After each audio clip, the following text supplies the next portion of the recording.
नमस्ते दोस्त, आप लोग को स्वागत करती हूँ अपने यूट्यूब चैनल पर। आप लोग के सामने एक विवाह गीत सुनाने जा रही हूँ। अगर अच्छा लगेगा तो हमारे वीडियो को लाइक सब्सक्राइब शेयर जरूर करिएगा। कमेंट में बताइएगा हमारा गीत कैसा लगा।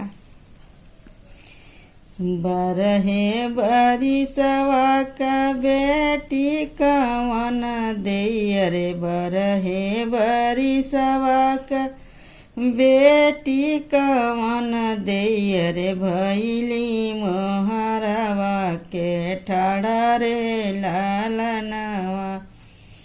अरे भैली मोहरवा के ठाड़ा रे लालनवा। अरे सुन पापा यार जहाँ मारा रे लालनवा। अरे सुन पापा यार जहाँ मारा रे लालनवा।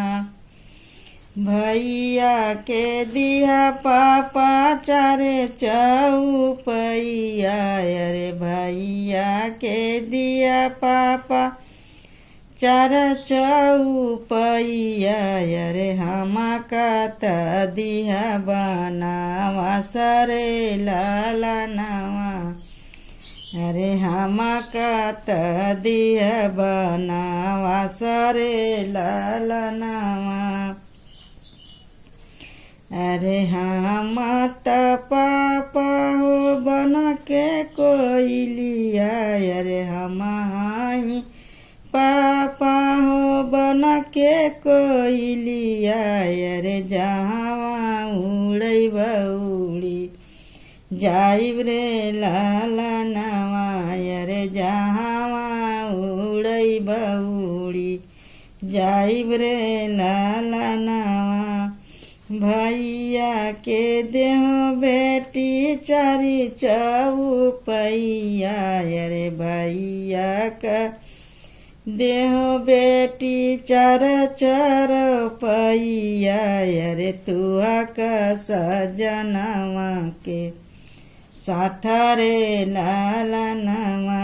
अरे तुआ का सजनवा के साथ रे लालनवा।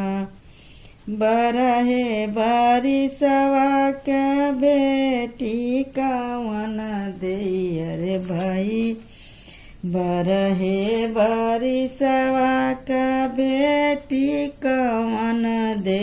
अरे भैया मोहरवा के ठाड़ा रे लालनवा। अरे भाई है मोहरवा के ठाड़ा रे लालनवा। अरे सुगना अरे सुना पापा यार जहाँ मारा रे लालनवा। अरे सुना पापा यार जहाँ